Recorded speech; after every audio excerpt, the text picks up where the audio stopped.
That's when I said no, no. And I, honest to God, those who know me, Chuck, I wasn't going to run for certain. But I was going to be darned if I was going to anyway. I'm going to get going. Look, we've seen the mass shootings in Charleston, South Carolina, El Paso, Texas, and Pittsburgh, last year in Atlanta, this week in Dallas, Texas, and now in Buffalo, New York. White supremacy is a poison. It's a poison running through, it really is, running through our body politic. And it's been allowed to fester and grow right in front of our eyes. No more. No more. We need to say as clearly and forcefully as we can that the ideology of white supremacy has no place in America. None. Certainly had a place in its founding.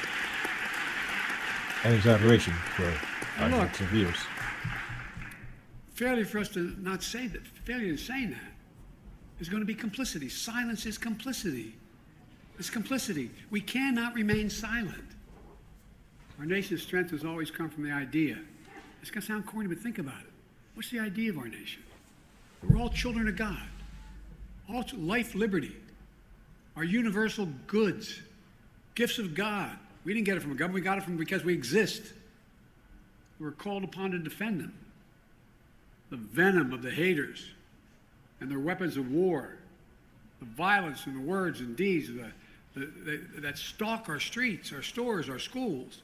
This venom, this violence cannot be the story of our time. We cannot allow that to happen. Look, I'm not naive. I know tragedy will come again. It cannot be forever overcome. It cannot be fully understood either.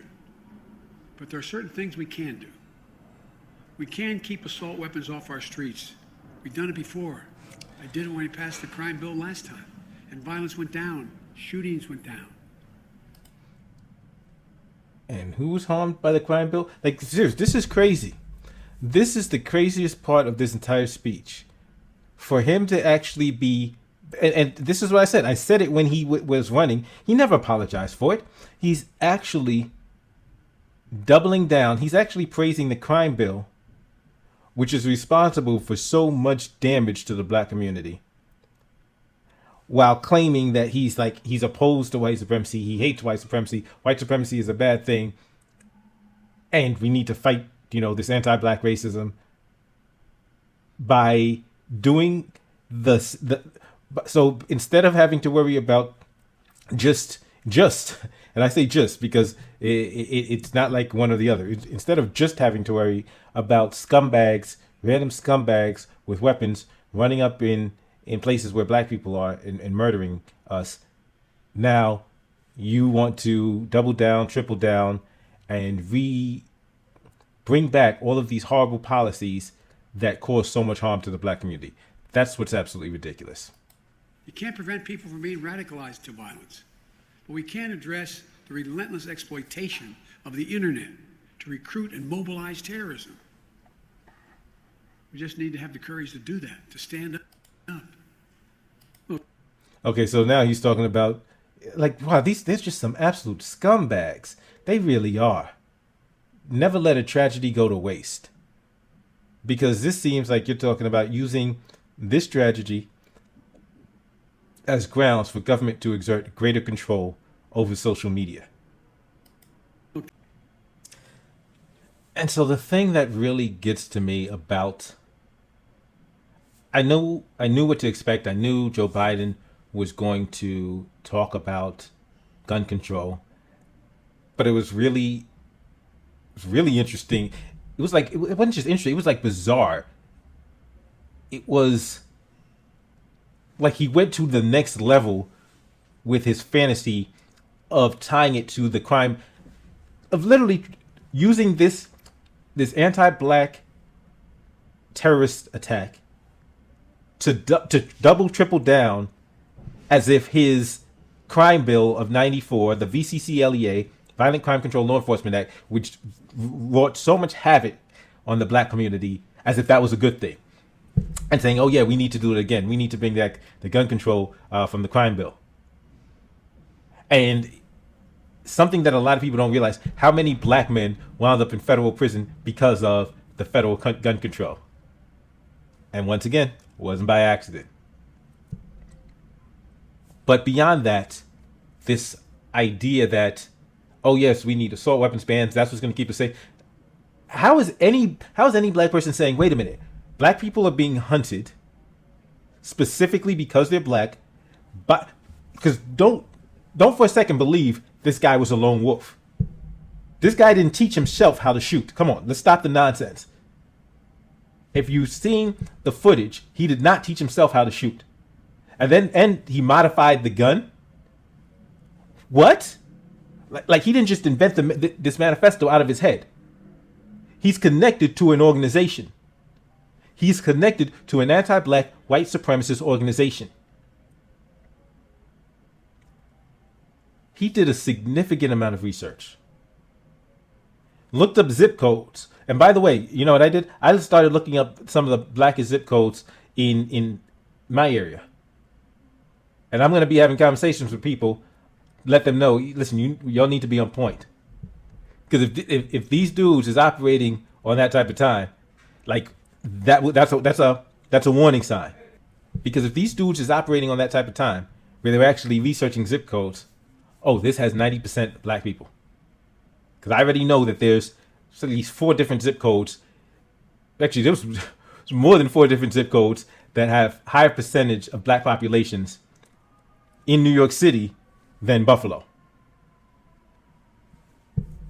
So yeah, trust and believe. I'm in touch with associates, letting them know, listen, stay on point, keep your head up, keep your eyes open. Because this is not a one-off. This guy is not a lone wolf. And it's crazy seeing.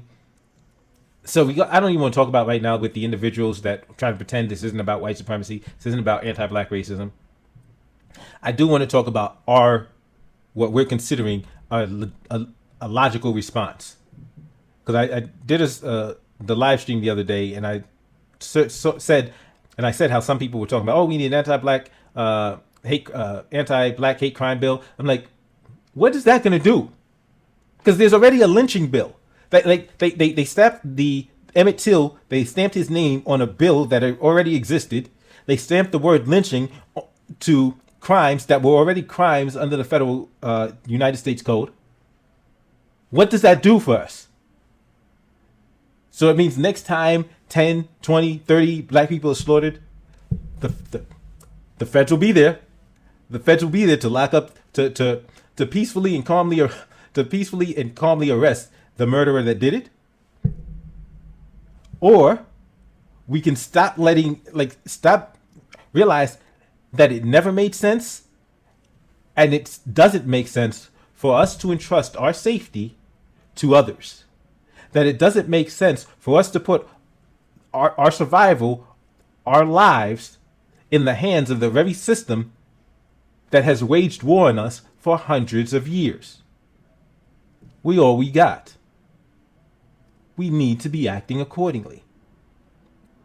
So if you got this little bastard was training, knowing how to shoot, knowing how to clear spaces, knowing how to hit his targets, because he was picking up targets really quickly. See, because he wasn't just hitting people stationary. Like you see, the people he hits outside of the grocery store, they're in motion, and he just boom, boom, boom, picks them off easy before they even realize what's going on. That means every black person that is able, that is legally able, and I'm using that language because, among other things, this platform does not advocate for, and I do not advocate for, people committing illegal acts in line with the terms of service of this platform. But every black person that is legally able needs to arm themselves and get on that range. Learn how to shoot, learn how to draw and shoot, learn how to shoot on the move. So not just arm yourself, make sure that you're proficient, competent, and comfortable with that weapon. And then for those of us that may not be able to, or we're living in areas where there's just ridiculous amounts of gun control, we need to do something about these laws. And we need to make sure that these politicians that are advocating for these laws know, listen, no, we're not going to accept unilateral disarmament.